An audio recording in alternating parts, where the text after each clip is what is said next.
Seahawks Nation, 12th men, 12th ladies around the world. And no, I'm not Michael Buffer, even though I try to be sometimes. This is Paul Beyer. You are on the 12 for 12 show, or I should say listening, and I do appreciate that being the case. I have a great show tonight planned for everybody. Of course, we have our 12 topics, which we will go through, as well as a special guest tonight. Ray from Seahawks Fantasy Football will be joining us. That's a Blogspot blogger, great information about Seahawks that play and will be influential this next Fantasy Super Bowl weekend that comes up here. This weekend, the others that do play 17-week seasons, the following. Do look forward to talking to Ray just a little bit later. But I hope that everybody in our audience enjoys Iron Maiden as much as I do. I mean, really, how can't you not? But anyway, let's go ahead and get into the next topic of this evening with our special guest, Ray, from Seahawks Fantasy Football on Blogspot. And I'll let Ray share all his contact information all later so you can stay in touch with him in regards to the information about our Hawks and what they do on the fantasy field and how it's going to help you win a Super Bowl this weekend or the following weekend for some of those out there. So, Ray, first of all, thank you for being on tonight. Thank you. It's an absolute pleasure to have you. I was relieved to get in, man. I had my iPhone, I had my iPod, I had my cell phone. Everything wasn't working. So I'm on my old-fashioned landline now calling you. So. Yeah, you still got one of those. I do too, but I think it's through cable, so it really doesn't work the same way. Well, it's scary as I'm an IT guy, and here I am talking on 19th century technology. So go figure, right? Hey, man, we are in that technological age. It's okay. So right. First things first, why don't you go ahead and tell our audience, the 12s out there, a little bit about yourself, and then we'll get into what you do and all the Seahawks stuff. Sounds great. Yeah, I was born and raised here, just a little south of Seattle. Grew up, obviously, rooting for the Seahawks. I've seen the good, the good early years, 1983, the playoff run, and grew up rooting for Craig and Scansy and Largent and all those guys, and seen the bad years, the bearing years, the Galbaugh starting at quarterback years. Those were dark times, and then obviously followed the Seahawks to the 2005 run, and here we are again, hoping that New York that New York game was just a preview of the stadium we'll be playing in here in a few weeks. So I love pro football in general, not just the NFL, but I do also follow the CFL. Anybody who likes that. 3 downs, it's good times. Like arena football. I've even followed some of the European American League football teams. Play fantasy football. Most important part of my life is my wife. Love her very much, and my 2 boys. They're 6 and 3, and my 6-year-old's really, really big into the Seahawks and is in love with Russell Wilson, which I think all of us are. And besides that, my real job and by day is IT. I work in desktop and network support. So it's fun to escape into fantasy and football, away from the real world. So. Yeah, I agree with you completely. For some reason, the fantasy addiction for football, fantasy sports, it's the only one I can play. Major League Baseball, I tried that 1 year. I couldn't do it. It got to me too much. But I love fantasy football. I've been doing it myself. I got 9 teams going this year. 2 of them I'm going to be in the championship game this next week. And I won't. Thank you. Unfortunately, the 3 big pay leagues I'm in, Drew Brees took me down. He's killed me. I mean, he's killed me more years than I can tell you. And the other guy that always kills me is Michael Vick. I always seem to play Michael Vick on the week he gets the 50-point week. I had a week. I played him on the 50-point week this year. I got knocked out. One other year in the 50-point week. So. Those guys, man, I'm telling you, I always want them, but then they're unreliable as your own players, but then you always end up playing them, and, they just kill you. So I get it. The difference in my situation was I had Drew Brees in those 3 leagues, and he played last week against the Rams, and he did. In both leagues, all those leagues, he scored horrendously in what he usually does. And so it cost me. I ended up losing in all 3 of them, one by 3 points, another one by 5, and the other one by about 15, but he usually makes up that difference. But anyways, we'll get into that in a second. Let's talk about the Seahawks Fantasy Football blog that you've run and are obviously a contributor on. Tell me, first of all, a little bit about it, why you started it, how long ago, and kind of tell us the history there. Well, I've been blogging for years. I've been kind of an amateur blogger for well over a decade. I started blogging. I used to have a sci-fi blog that I maintained that thing for like a decade. But I also, love playing fantasy, and I thought, well, let's start a fantasy blog. So I was writing for another fantasy blog for a little while. It was a kind of a deep sleeper blog. I've been involved in dynasty leagues in the past, and so I was really into finding the deep nuggets, the deep sleepers, and so I had this deep sleeper blog, just dedicated to finding those small college guys, those CFL guys, those guys that have potential to rise up in the ranks of the NFL that no one's paying attention to. But really, again, loving blogging, I also love fantasy football, and one thing I noticed was there weren't a lot of team-centric fantasy football sites. For instance, I was in a league one year where I drafted so low that I owned a bunch of Buffalo Bills, and it would have been great if I could have gone to a one-stop shop for Buffalo Bills players, to see who I should start, who I should sit. So I thought, gosh, I love blogging, I love fantasy football, I love Seahawks. This could be a lot of fun. So, this year I got rolling with it. There's another blog I also maintain. It's a Sonics blog, and when the information, when that kind of died down, I thought, I really want to do something else. I was kind of in a sports blog high, so I thought, well, heck, let's do a Seahawks fantasy football blog and see where it goes. And what's crazy is the amount of hits I get on it. You just don't think anybody's paying attention, but I go on there and I'm getting 20, 30, 40 hits like in an hour, and I'm like, wow, people really care. So, well, so I'm one of them because. No, I'm sorry. Go ahead. Go ahead. No, I was just going to say, it's funny. I mean, people, you think, I'm just kind of blogging into the internet sphere, but all of a sudden you realize, wow, real people read this, and it's not just me. And my opinion counts in somebody's fantasy life, I guess. So. Yeah, is my wife going on here in the meantime, just trying to make me feel better about myself? But right. It's funny because your blog, I found that actually out. Because I'm a big fantasy guy, and I was trying to really determine before the season Russell Wilson and where he was going to be at, and I ended up getting a couple of Seahawks, and I actually drafted Percy Harvin towards the end of about 3 of my drafts, so I had him on a lot of my benches. That actually never paid out, as we know. Right.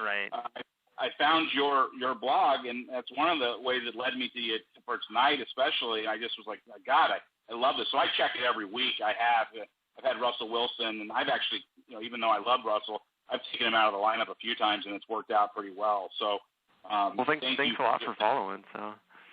Oh, absolutely. I think you do great work, and I think everybody should follow you. What's the exact? Just real quick before we get further. What's the exact .com on? What's the URL? It is. It's a big long one. I don't believe in small URLs, so it's Seahawks Fantasy Football.blogspot.com. Very easy. There you go, folks. And I'll have that posted on my website too for you, Ray. So thank you. I think you do great work. And oh boy, we're wrapping up the fantasy. Obviously, for most people, wrapping up the fantasy year with the Super Bowl this week. Some go 17 weeks. Or I don't know who they are, but some do. Well, I'm one of them. Unfortunately, I'll probably be playing Tavares Jackson next week. So pray for me. There you go. So who are some of the Seahawks that you think will make an impact, especially this week for most teams? Because obviously the games are still really counting. Who are those Seahawks this week against the Cardinals that are going to pay off big for some of the guys out there? Well, I think the big sexy pick this week, I've gone on a lot of sites. Everybody's really loving Doug Baldwin, and I agree. Doug Baldwin is, especially when Sidney Rice went down, he is just, his production went up. He's a great player. He was a steal for the Seahawks to begin with. Right now he's seeing the most snaps of all the Seahawks wide receivers. He's a reliable slot guy if you're in a PPR league. Those are really important numbers.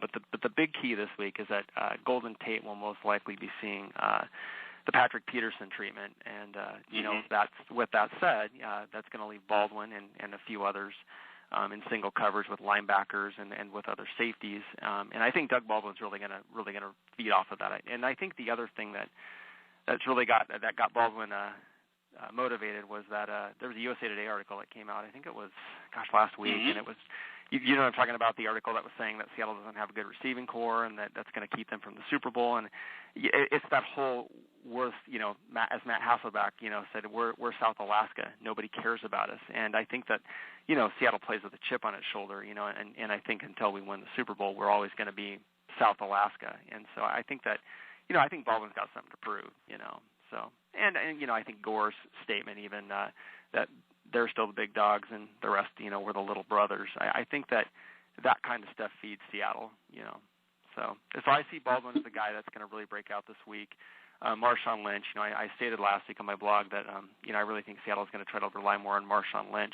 Little did I know they were going to rely on him more in the passing game, and it was going to be Russell Wilson who was going to be the ground and pound, but it works. And if you followed Lynch at all in Buffalo, Buffalo like to do that a lot with with Marshawn Lynch, just like they like to do with Fred Jackson and C.J. Spiller. They like that dump off pass to the running back, and gosh, Lynch is just, he's just great at both. So, I think Lynch is just going to continue to be a big part of that offense, and it's his job until he's hurt or until he's leaves or whatever. Russell Wilson, of course, I've got to go with the hot hand. Either way, either on the ground or in the air, Russell Wilson's going to get your fantasy points. I can't imagine him getting any less than 20 points. I know the Cardinals' defense is not a pushover defense, but I really, they can be had. Seattle's beaten them once in their own stadium. And that leads me to my other guy. Zach Miller's kind of my risky play this week, but I do see Zach Miller as if you need a tight end, the Cardinals have allowed a tight end to score on them in each game.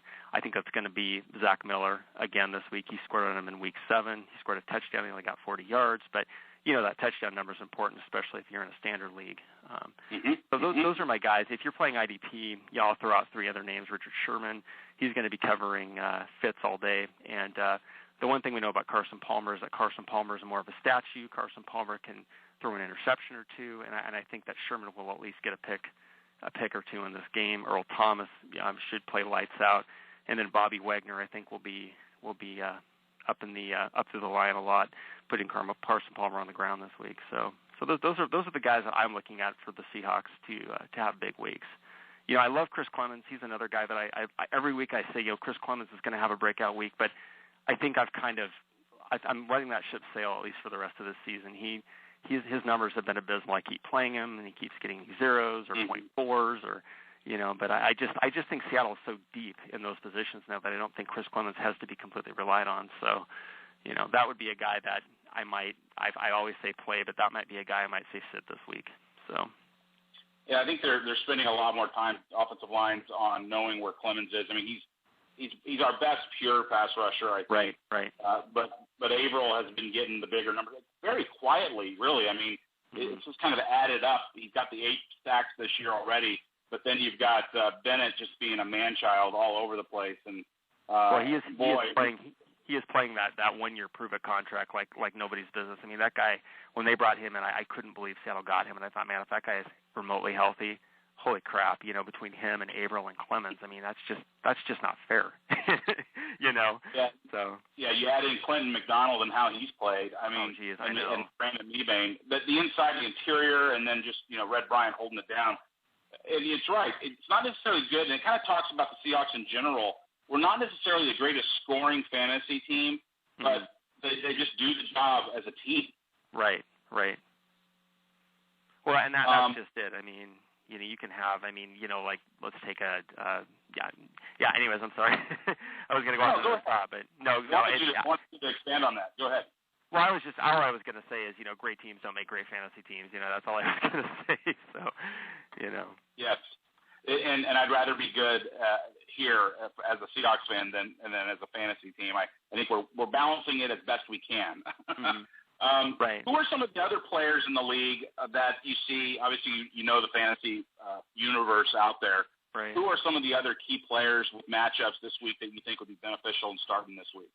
Well, I'm going to be really bland. I'm going to be really obvious here, but I'm going to obviously throw out Peyton Manning. I'll give you a really good example. I'm in a 2-quarterback league. I'm in the playoffs still with it. I've only had 1 quarterback all season because everybody else has picked the wire clean, and I've pretty much won every week with just one quarterback, and that's Peyton Manning. I mean, Peyton Manning, even in his worst game, is going to get you 22, 23 points. I know Houston's had his number, especially when he was a Colt. But the Broncos need to win. If they don't win, they risk losing home field advantage. They risk that rest Manning needs. And so I really see Manning having a big week. Another guy I really like is Ben Roethlisberger. The Packers can be had. I mean, we've seen it week in and week out. I mean, I think in the last 3 games, their defense has allowed over 300 passing yards. And so I really see Roethlisberger going into Green Bay, barring a blizzard, and having a really good game. I'm not a Steelers fan, obviously. I remember 2005, so picking a Steeler is like picking a Niner. It doesn't make me feel good, but just from a fantasy standpoint and an objective standpoint, I think Roethlisberger's a guy you want to start. Nick Foles I think he'll bounce back this week. Running back, I'm going to be Captain Obvious and just say start LaShawn McCoy and start Jamal Charles. I don't think Jamal Charles is going to have 5 touchdowns again this week, but the Colts defense is ranked 29th. So why wouldn't you start him? Plus Alex Smith is a little bit of captain checkdown, so if Jamal Charles doesn't get his rushes, he's going to get little dink and duck passes. At receiver, I like Josh Gordon a lot. I think that guy, at the very least, I mean, he's either Cleveland's future or he's going to be one heck of a trade for them in the offseason for more draft picks. Calvin Johnson, I think this last week's loss is in his head. I mean, he dropped a crucial 2-point conversion, an easy pass. He catches that, they're tied. They could go ahead and score and win the game. They don't. So I think he's going to redeem himself. I'm loving Alshon Jeffries. I think he is Calvin Johnson's second coming. Last year he was banged up a lot, but this year you're seeing the fruits. I think that Chicago and Philly are going to have a big battle in air war. So I really like playing in general your Eagles and your Bears. A little hesitant on Cutler though, because I think for all the 6 points he's going to get you, he's going to throw an interception and mess you up too. So those are some of the guys I really like.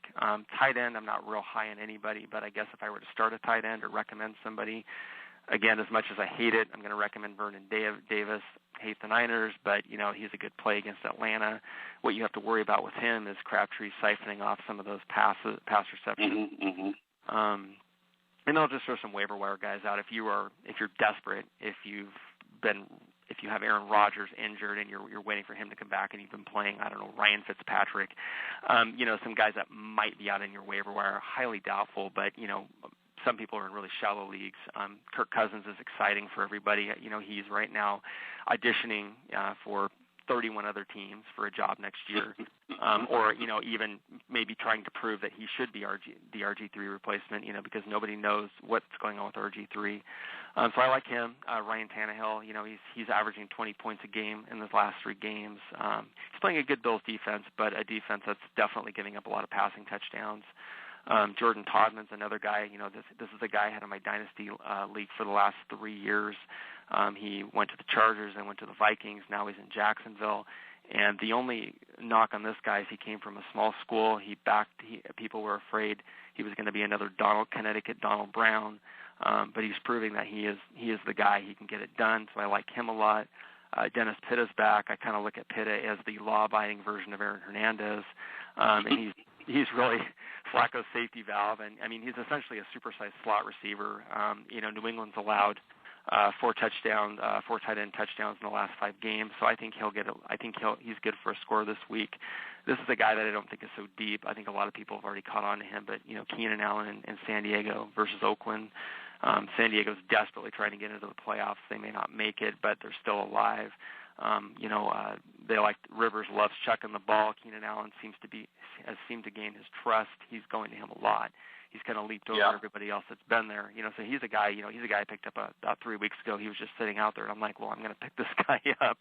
And then last but not least is Cordell Patterson for the Vikings. He has a pretty tough matchup. I don't know if he's a guy I would really recommend, but he really is the healthy version of Percy Harvin in Minnesota, and I think he's worth a flex spot if you're really hard up. I mean, he does a lot of little nifty things. So, I know I kind of shot through those guys, but that would be who I'd recommend going with this week. So, well, the good news is people will be able to on podcast pause this and take notes, because I think you did a fantastic job of breaking it down. Thank you very much. I know you got to get going here, so I just want to ask you. I'll ask you one more question. Okay. And let's talk about just our Hawks in general. And, you've already kind of told me your history and you're being a 12th man around this area. But what would a Super Bowl title mean to you as a 12th man? What would winning the Super Bowl, like, what's the first thing you do, I guess? I mean, what is it going to mean to you if we get this championship?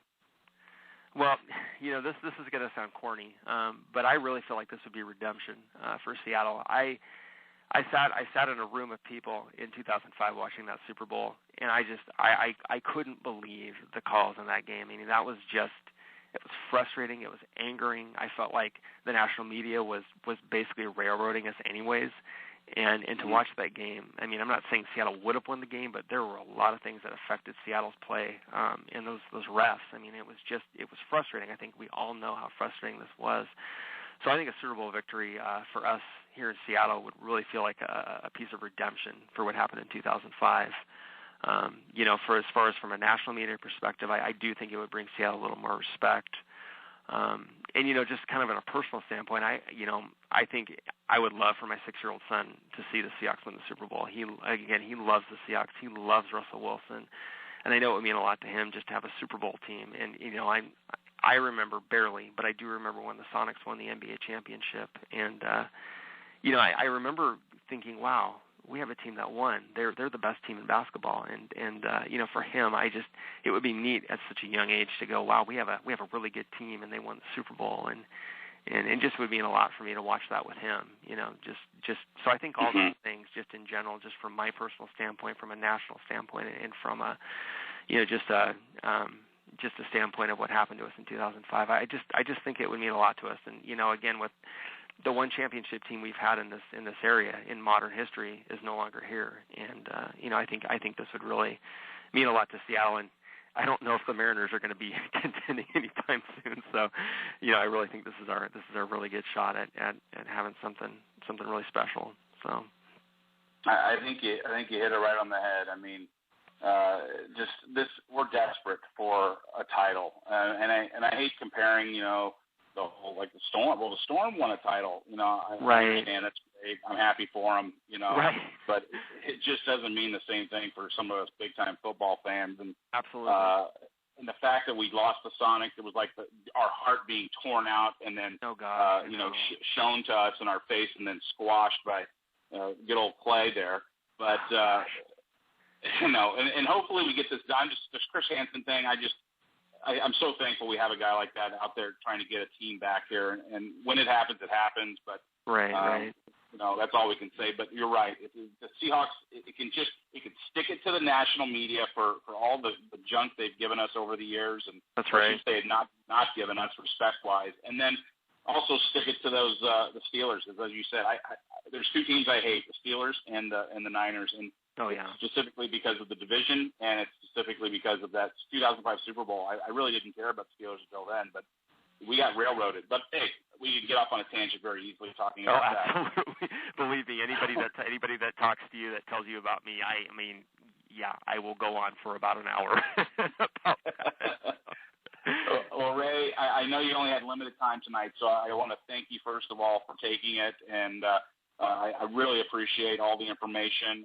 Again, I know that you're on Twitter at SUP-Sonics, that's SUP Sonics, at handle sign, but also your blog spot, which, again, I'll let you go ahead and read through that again. And then if you're on Facebook or anything else out there, people can get a hold of you for information regarding fantasy, they can do so. Great. Yeah, I'm at SeahawksFantasyFootball.blogspot.com, and like you said, if you want to follow me on Twitter, I'm at SUP-Sonics, and it's been great talking to you. I really appreciate the opportunity, and love to do it again sometime. Well, there's a reason, because of your blog. It was when I was putting this whole show together.